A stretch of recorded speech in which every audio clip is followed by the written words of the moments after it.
Welcome back, ladies and gentlemen, for another YouTube video. I am All in Crypto, and today we are going to be delivering another daily cryptocurrency market update. For anybody that's new around here, we release a video every single day at 1 p.m. where we don't just look at the cryptocurrency markets internally, but we look at markets generally, and we try and work out the direction we think crypto is heading. Many of you will know that we got out of the way of the storm in 2022 and re-entered the market in January, which very much called the lows for the likes of Bitcoins.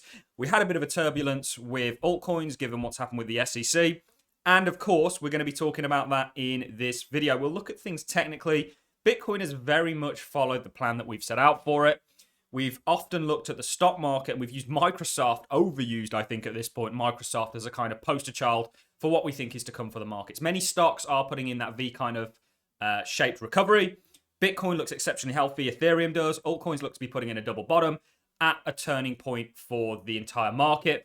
So we will look at that. We're going to look at some comments made by Jerome Powell yesterday, specifically in regards to crypto and in regards to stable coins and the kind of economic landscape. We'll be looking at a number of other things also. We're going to be talking about how we've now seen Valkyrie. We've seen a huge influx of ETFs, all centering around the time where the SEC went after Coinbase and Binance, the two largest crypto exchanges that there are. And we've seen a flood, and we saw Valkyrie literally last night apply for a Bitcoin ETF that they call BRR. So that's BRR, without actually just going and pronouncing each individual syllable. So let's dive into the video, guys. We'll also do a little bit of macro stuff. Let's start off with the charts as always. So this is very much the plan for Bitcoin. We have targets for $41,000 for Bitcoin. And ultimately, we took a position back into the markets on the 5th of January. That video is on Patreon. Anybody that wants to join the Patreon, we have a pretty awesome group that is very focused on making sure that we get things right as an investor in the crypto space and not missing out on the opportunities. And we've done a pretty good job of that thus far, weathering the storm last year and re-entering the market back on the 5th of January. And you can find that video on the Patreon. Still well worth a watch, because the reasons we got in here are still applicable. And ultimately, we've had a lot of confirmation as we've gone. One reason we entered the crypto space was because we saw a fundamental shift in the stock market. And given the correlation that we've seen, we ultimately thought more upside was looking likely for the stock market. Since then, you've had a head and shoulders, an inverse one. You've got this inverse head and shoulders across the board. You don't just have it in regards to the dollar pairs. You also have it in regards to the Bitcoin versus gold and the stock market. You know, you can see this structure across the board. Things look very healthy. And ultimately, Bitcoin this is an uptrend now for Bitcoin that we assess is more than a bull trap. We were calling bull traps pretty much the whole way down here. We only really got bullish again going into 2023. And ultimately, this has played out to a T. 30K was always expected as resistance, 25K neckline as support. Many people have missed this target. Ultimately, this gives you this gives you a target of 41K. And you currently are very much following that roadmap. The stock market looks good to me. We ultimately think new all-time highs are coming. We've done lots of videos on that.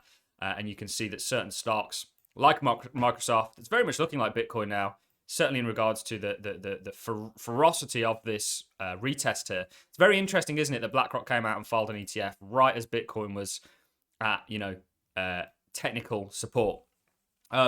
So altcoins are now very much in double bottom scenarios. And one thing we really try and do on this channel is try and keep people level-headed and quiet down a lot of the noise. You know, we have a plan, we have a reason why we think that. Everything that we do is backed up by reasoning. So, and we always technically know when we're going to be wrong or something, or when there's now a high probability of us being wrong. Nothing has suggested that, regardless of the news flow. So we absolutely assess that this is a bull market environment, not just for Bitcoin, for the stock market, for gold, and we're likely going to see continuation to the downside for the dollar. Gold is looking at a bull flag that could give you targets around about 28,000. And currently it's resting, it's drifting, it's running out of sell pressure here. And we ultimately do think we'll see a resurgence for gold, the stock market and everything else. So still very bullish technically on everything. I really want to jump over to some of the sort of fundamental crypto news now and hear from Jerome Powell a little bit. But this was an interesting tweet from, and we spoke about why an ETF is such a big deal. This was an interesting tweet from Cameron Winklevoss. The great accumulation of Bitcoin has begun. Anyone watching the flurry of ETF filings understands the window to pre-purchase IPO Bitcoin before an ETFs go live and open the floodgates is closing fast. If Bitcoin was the most obvious and best investment of the previous decade, this will likely be the most obvious and best trade of a decade. Very interesting. We've seen Grayscale's discount window get massively closed on the back end of an ETF. With Grayscale's trust, the price isn't pegged to the Bitcoin that it represents, whereas with an ETF, it would, if they transform it to that, the window would close and it would basically be on par. So I do think there's some merit to this in regards to an ETF. By the way, guys, you will, in the not too distant future, start to see applications for Ethereum ETFs, other layer one ETFs. This is a $1 trillion asset class that is going to go into the tens. And again, on this channel, we always try and keep people focused on that opportunity because it is probably one of the best opportunities you will get in your lifetime. We can't say that for certain, but it's certainly a big opportunity that can't be ignored. This is Valkyrie also filing for a spot Bitcoin ETF with the ticker BURR. Very interesting. Certainly when you're trying to sell an ETF, sometimes the tickers do help in regards to being catchy. There's been it seems corrupt to me. And we've said, actually, we think the SEC has alternative motives other than, trying to protect investors. I think that's quite obvious. In regards to why they came out and sued everything, and also why they came out and listed a load of cryptos that they were implying were securities. There are absolutely alternative motives here. Let's move on to a little bit of Jerome Powell. He was in front of Congress yesterday, and he was asked about stable coins. His reply was we do see payment stable coins as a form of money, and in all advanced economies, the ultimate source of credibility in money is the central bank, and we believe that it would be appropriate to have quite a robust federal role in what happens in stablecoins going forward, and that leaving us with a weak role and allowing a lot of private money creation at the state level would be a mistake. But nonetheless, again, I do appreciate that we've been able to be heard and share our views with the committee. We do. Wow. So Jerome Powell and the Fed want to compete with your stablecoin companies. That sounds bullish to me. That sounds like liquidity coming into the market. The majority of trading that takes place with Bitcoin is, I think it's USDT still. Certainly that's the common pairs that we trade. He was also asked about crypto, and here is his response. Crypto and digital assets in the U.S. has got a market cap of around $1.1 trillion right now. It's been there for a bit. Do you acknowledge that this asset class has staying power in the U.S. economy? It appears to have some staying power. Of course, that $1.1 trillion was, what was that, a year ago? A lot higher. Yeah, it's had some volatility in large measure due to the lack of legal clarity, and so hopefully this committee will help that quite a lot here this summer with at least two bills, one on stable coins and one on market structure, and it'll be clear not just for Congress but for regulators, including Chairman Gensler, and obviously market participants, whether they're forming the ideas or investing in the ideas or participating in the activities. Absolutely. We have literally no regulatory clarity at the moment, which is leading to just silliness. And Gensler, again, it's a power grab. We looked at the major questions doctrine, which essentially is a doctrine set by Congress where Congress issue broad mandates to regulatory agencies. But there are absolutely cases of these agencies overstepping the mark. And the major questions doctrine really applies to matters of political, economical significance like crypto. We know that it ticks all of those boxes. Let's move on again to him talking about staying power. So when I think about some of the dynamics that are going on in the market related to banks, non-banks, securities, not securities, one agency in particular has been very activist in this place over at the SEC, and it's kind of tangentially related to the Fed, but crypto and digital assets in the U.S. has got a market cap of around $1.1 trillion right now. It's been there for a bit. Do you acknowledge that this? I apologize, guys. That is literally the same question that we've just watched.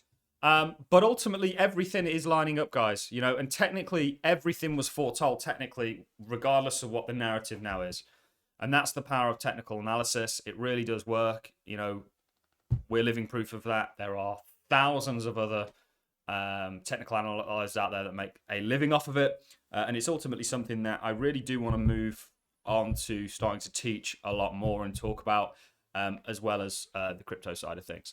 So it's a very interesting time. Obviously, Bitcoin is doing exceptionally well off the back end of all of this. Altcoins are catching up. Bitcoin dominance will roll eventually.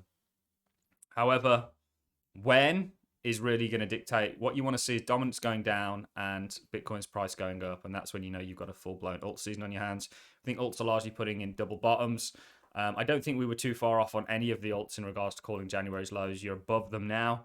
And you didn't really trade for very long below them. You just sort of perfectly found that support around them.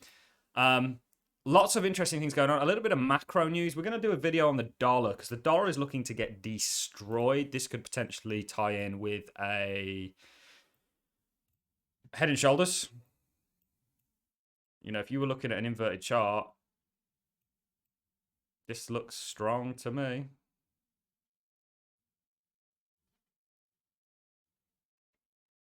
This looks very strong to me, actually.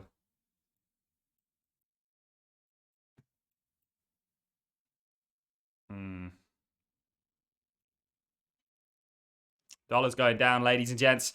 And talking about that, Powell just told you he won't sink the balance sheet to 2.5 trillion. In other words, all that imaginary money from QE since 2008 can't go away. Banks rely on it, monetary intervention ad infinitum. So this is the great game, you know, and this is why crypto came about, and this is why it's going to do exceptionally well. This is why the stock market's going to do well, because ultimately, cash is trash. Okay, people say cash is king. It is in certain situations. There's a lot of people that say cash is king that have been waiting for a long time to buy. That opportunity may come 5, 2, 3, 10 years down the line. Ultimately, though, cash is a perpetual short in regards to it being devalued. And if you understand the nature of the system, which we think we do on this channel, then Bitcoin, crypto makes a lot of sense. Having your money outside of that system, if nothing else for insurance, is a bloody good idea. This is why we actually aren't against gold and silver investors. On that note, I am going to love and leave you. This has been your daily cryptocurrency market update. Let me know your thoughts and comments in the comment section. Very interesting hearing from Jerome Powell. And remember, the fiat game is a complete Ponzi scheme that is used solely to control the masses. See you in the next video, guys. Have a fantastic Thursday.